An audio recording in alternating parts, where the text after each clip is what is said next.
Hola a todos los estudiantes del curso. Como ustedes saben, tuvimos que lamentar no poder darlo íntegramente, tal cual era la idea inicial, cuando estuve en La Plata el mes de diciembre, así que vamos a hacer una síntesis. Es una síntesis muy apretada, por tanto, el conjunto del curso lo vamos a sintetizar en 1 hora y media. Esto significa que de las 6 unidades tenemos 15 minutos más o menos para cada una, de modo que va a estar lo principal, los grandes puntos estructuradores, tienen ustedes entonces que atender muy bien, y luego que leer. Sin la lectura, esto que es nada más que una versión indicativa no les podría ser útil. La primera unidad habla como primer tema de la doble vertiente de la interdisciplina: modernización capitalista y pensamiento crítico. Bueno, la interdisciplina a menudo ha aparecido como si fuera una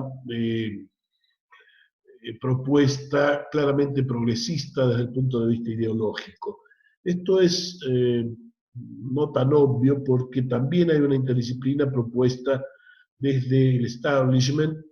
y no solo que la hay, sino que en realidad la versión más inicial de la temática vino desde allí, vino en realidad propuesta por la OCDE, ¿no es cierto?, la Organización para la Cooperación del Desarrollo Europeo, luego del 68, que había habido en Francia como gran movimiento estudiantil y como gran movimiento, ¿no es cierto?, antisistema, y fue un modo de tratar de calmar la resistencia estudiantil y las luchas. Se propuso entonces una gran reforma de las universidades para que las universidades ya modernizadas no fuese el sitio que produjera por su viejo estilo rechazo de los estudiantes, y a partir de allí entonces se propusieron diversas reformas modernizadoras. Una fue la de llamadas innovaciones. Bajo esa denominación, UNESCO tuvo un rol fundamental, y se habló de departamentalización, se habló de algunas formas de relación con el mundo exterior, a la universidad, se habló de interdisciplina. Estos fueron algunos de los ejes innovadores, también, bueno, modificación de las estructuras curriculares, y por tanto la interdisciplina vino como dentro de un paquete que era la respuesta al movimiento estudiantil. La idea de la interdisciplina se ligó bastante a relacionar teoría con práctica, que era uno de los anhelos estudiantiles, una de las consignas, pero fue una forma que prácticamente invirtió el sentido de la propuesta estudiantil, que era relacionarse con los sectores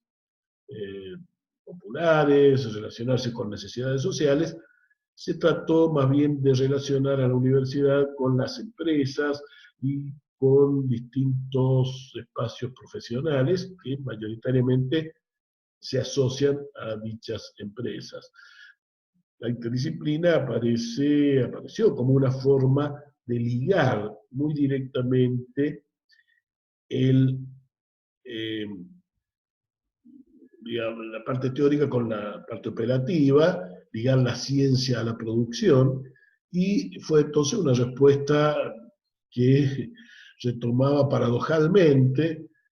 de una forma sutilmente paradojal, diríamos, la pretensión estudiantil. Lo cierto entonces es que tenemos una propuesta como la de la interdisciplina que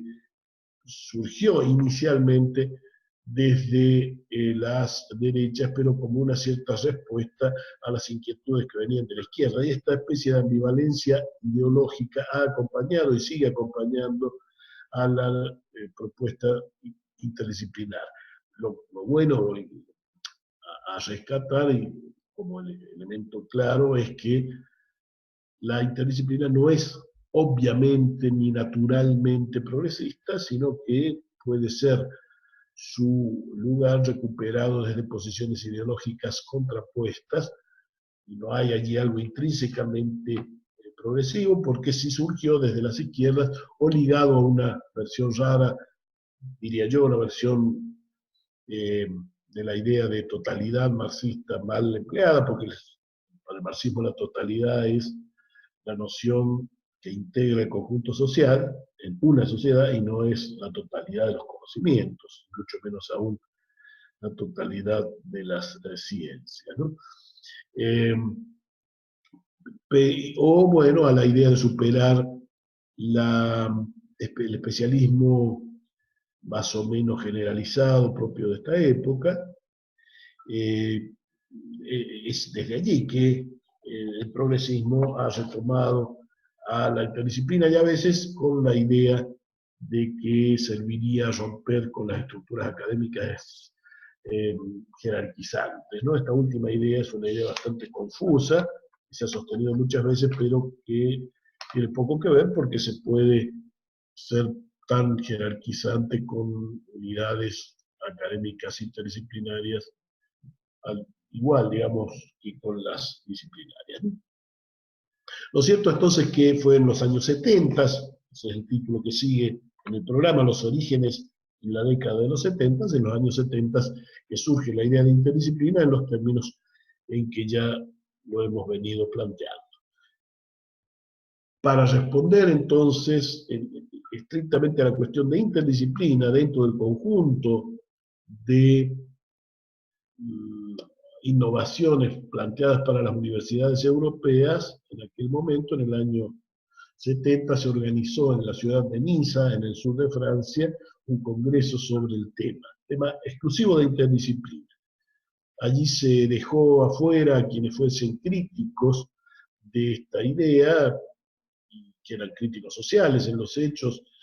ligados a cuestiones epistemológicas muy importantes en la Francia de esa época, como Pierre Bourdieu y como Louis Althusser.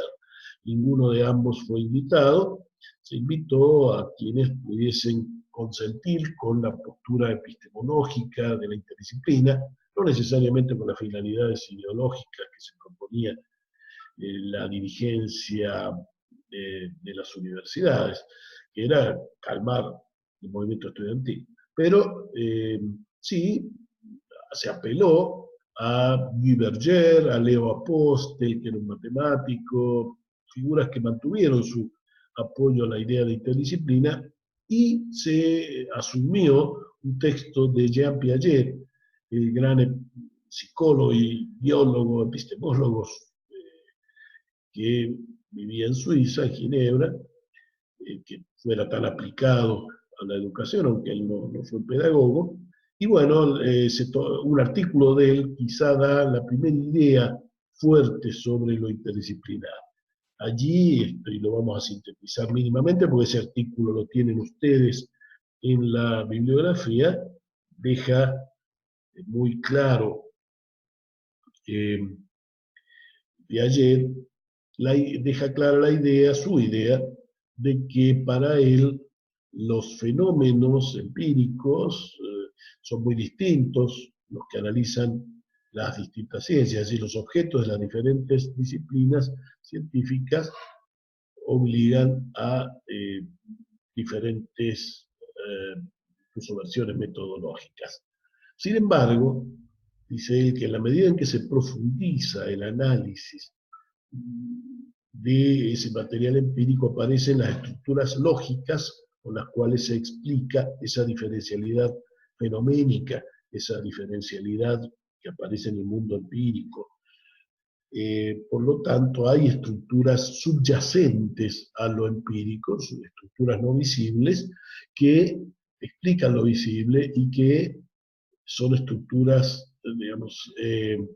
que hacen asociaciones de causalidad, de orden, de jerarquización,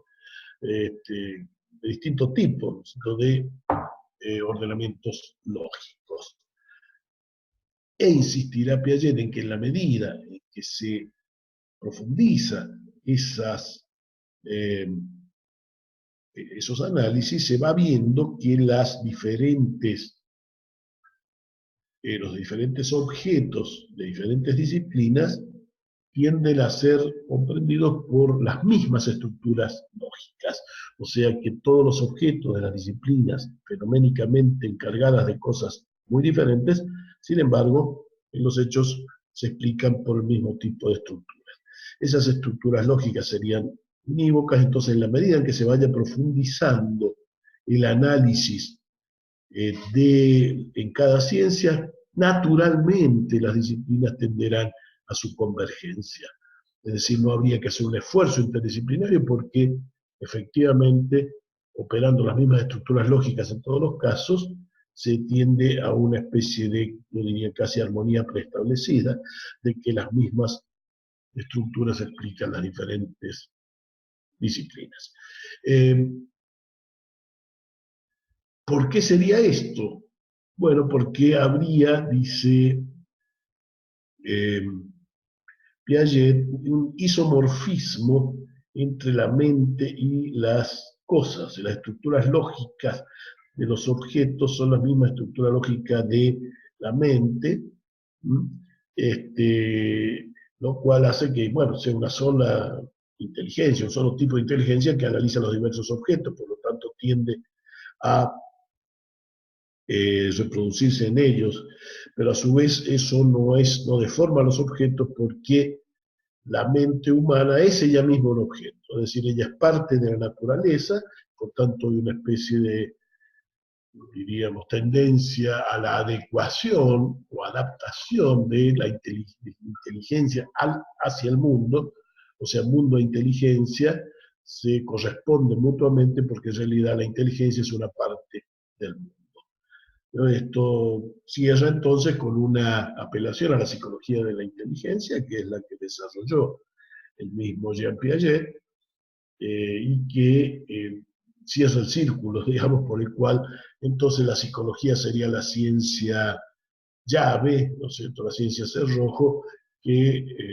junta de un lado las ciencias físico-naturales, del otro las sociales, ya todas bajo cierta lógica común, que es entonces la que opera sobre los distintos objetos que tienden, por tanto, a esa especie de convergencia estratégica a largo plazo, ¿no? Bueno, esta es una epistemología, la de Piaget, que le venía muy bien a los que estaban buscando justificar la interdisciplina operativa, aunque ellos lo único que querían era, bueno, modernizar la universidad y apelar a la epistemología era solamente un salto hacia lo abstracto que daba elegancia y fundamentación a su postura. El último punto de esta primera unidad dice el caso mexicano y la diferencialidad en la Universidad Autónoma Metropolitana. Esta universidad, que tenía inicialmente 3 unidades en distintos sitios de la Ciudad de México, hoy tiene 5, tenía modelos distintos en cada unidad. Eran 3 unidades distintas y una sola universidad verdadera, parafraseando a la Santísima Trinidad. Entonces, había allí modelos distintos, pero sí la puesta por ley, cuando surgió esta universidad en el año 1975, y también como respuesta al 68 mexicano, el Estado mexicano necesitó modernizarse, la UNAM ya no le servía los cuadros ni técnicos ni políticos suficientes para la dirección del Estado, que había quedado además golpeada, entonces se produce una universidad modelo, muy al estilo estadounidense, con muchos tiempos completos, departamentalizada, altamente, digamos, modernizada, parecida por la exigencia de tener pocos estudiantes a las universidades privadas y que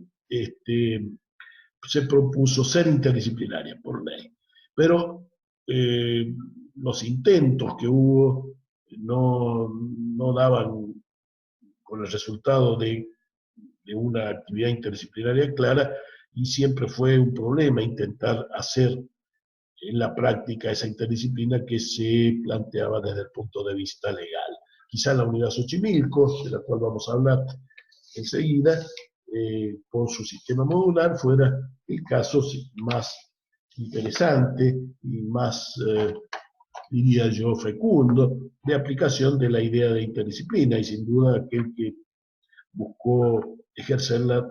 de un modo más serio.